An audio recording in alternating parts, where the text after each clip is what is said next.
어떤 사람이 요압에게 아뢰되 왕이 압살롬을 위하여 울며 슬퍼하시나이다.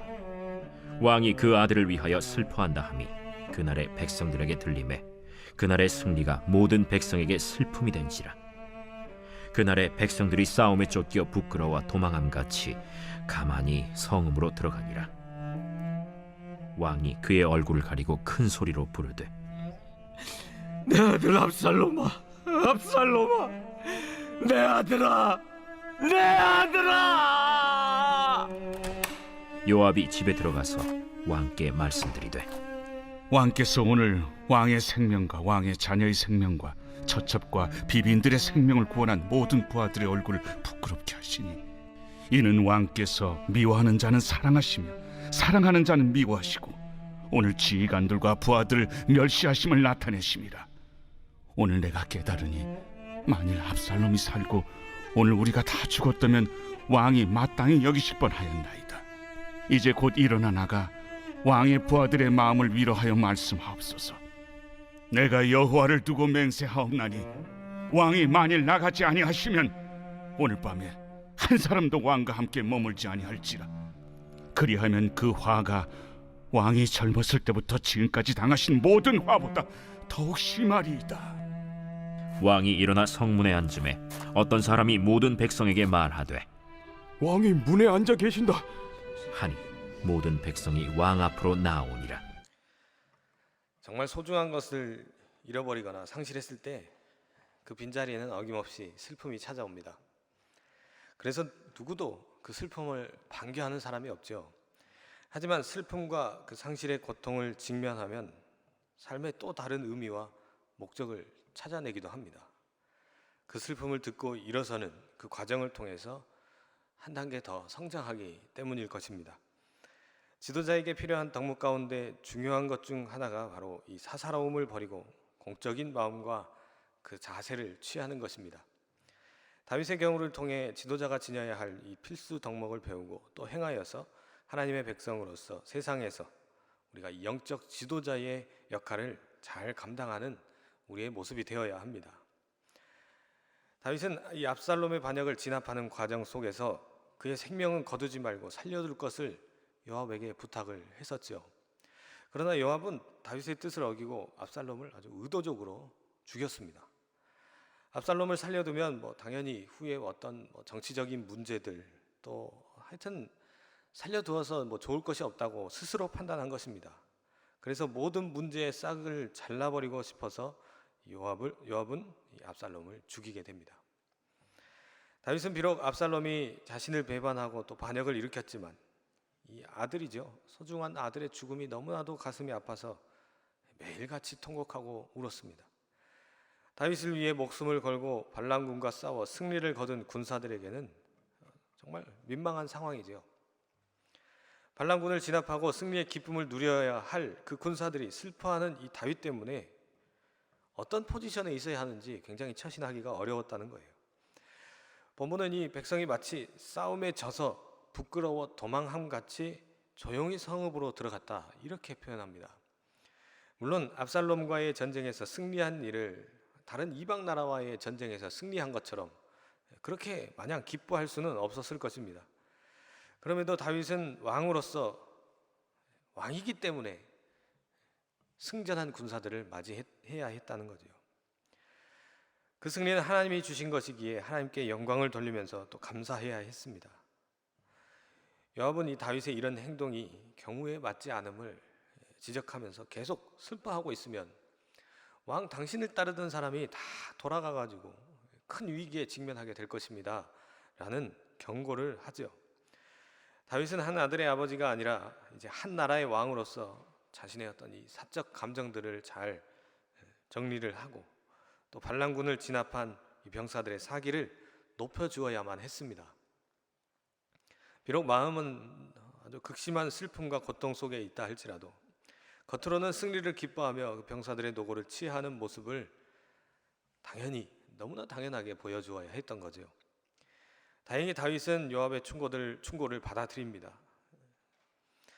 성도는 하나님의 일을 감당하면서 때로는 이 사적인 아픔과 슬픔을 감추고 많은 사람의 그 마음을 이해하고 위로하는 그런 상황에 놓일 때가 있습니다. 그때마다 우리는 절제하고 또는 자신의 감정을 잘 추스려야 하죠. 매우 극심한 슬픔 중에 있다 하더라도 어떻습니까? 다른 슬픔을 당한 사람들을 위로하고 그들을 이끌어줄 수 있는 사람들이 바로 우리들입니다. 압살롬은 이 하나님이 기름을 부어 세우신 왕을 무력으로 패하고 자신이 왕이 되고자 하는 그 악행을 저지른 사람이었습니다. 한마디로 말하면 하나님을 배신한 죄였습니다. 그리고 이스라엘 백성을 기만한 일이었습니다. 그러므로 다윗은 이 사적인 슬픔과 아픔은 감추고 하나님의 공의를 따라 상을 주고 벌을 주는 일을 먼저 시행해야 했다는 겁니다. 그리고 개인의 슬픔과 아픔은 사람들에게 알리지 않고 개인적으로 자기 혼자 감당해야 했습니다. 많은 백성을 다스리는 왕으로서 개인의 감정은 절제하고 공의를 세우는 모습을 보여주어야 했던 것입니다. 다윗은 요압의 조언대로 성문에 앉아 드디어 백성을 만납니다.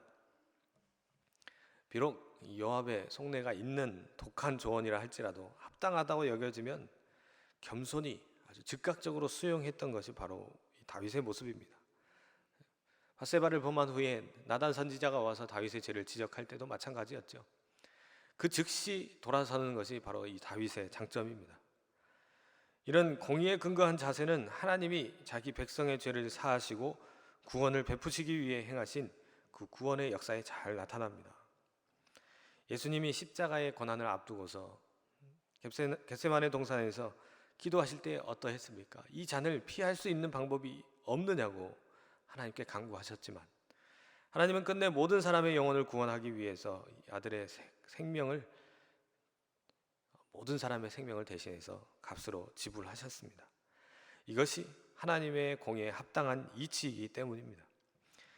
세상의 권세자들은 사적인 욕망을 채우기 위해서 공의를 훼손하는 경우가 종종 있습니다. 흔히 이야기하면 그런 말이죠. 내가 하면 로맨스, 남이 하면 불륜, 내로남불. 그래서 자신에게 맡겨진 역할을 제대로 수행하지 못하고 그러한 부분에 있어서 자꾸 넘어지는 것이 이 세상의 권세자들의 모습입니다. 예수님은 이 하나님의 공의를 세우고 죄인들을 구원하기 위한 이 사명을 수행하기 위해서 기꺼이 스스로 그 죽음의 자리로 내려가셨습니다. 하나님은 죽음까지 낮아지신 예수님을 부활시키심으로 죄인들을 구원하셨고 공의와 사랑으로 이 세상의 모든 아름다운 구원의 절차들을 성취하셨습니다. 성도는 그리스도를 본받아서 이 사적인 감정과 어떤 이익을 뒤로하고 오직 그 하나님의 공의와 사랑을 우선시하는 바로 그런 모습으로 이 세상을 살아가야 하는 것입니다. 예수님은 구원받은 성도에게 이 세상의 빛과 소금으로서 영적 지도자의 역할을 감당하라고 말씀하셨습니다. 세상의 많은 사람을 진리로 인도해야 할 영적 지도자들이 바로 우리들인 것이죠. 그러므로 우리의 어떤 사사로운 감정과 이익은 절제하고 또한 내 스스로 잘 컨트롤할 수 있어야 하고 하나님의 공의와 사랑을 이루기 위해서 부단히 힘써야 합니다. 때때로 찾아오는 큰 슬픔은 우리의 눈과 귀를 막곤 하지요. 그때를 위해 우리 곁에 지혜로운 조언자를 두어야 하기도 합니다. 또한 우리에게 좋은 충고를 해오는 그 타인의 목소리에 겸손하게 수용할 줄 아는 용기도 필요합니다. 이것이 성숙한 성도가 품어야 할 마음의 자세인 것이죠.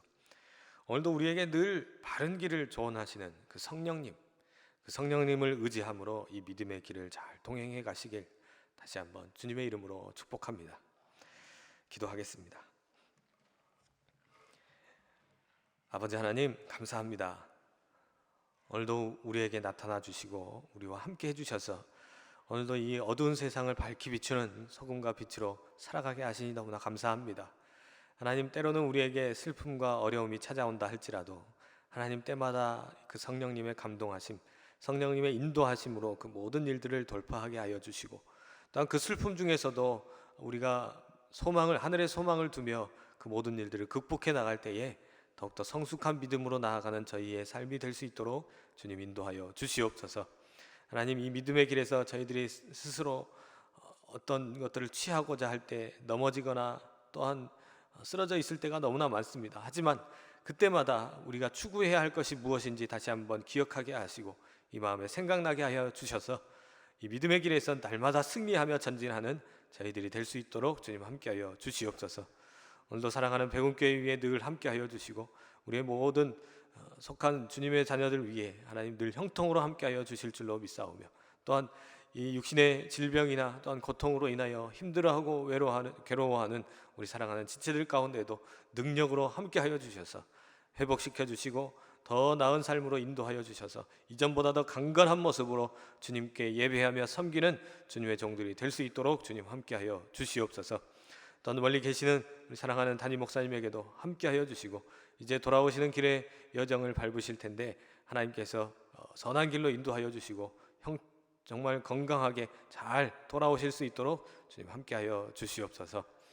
또한 오늘 말씀을 통하여서 저희들이 오늘 하루도 능히 살아갈 수 있는 힘과 능력으로 함께하여 주시며 오늘의 삶도 주님과 함께 동행하며 늘 승리하는 저희들의 삶이 될 수 있도록 주님 함께해 주시옵소서. 감사합니다. 예수 그리스도 이름으로 기도합니다. 아멘.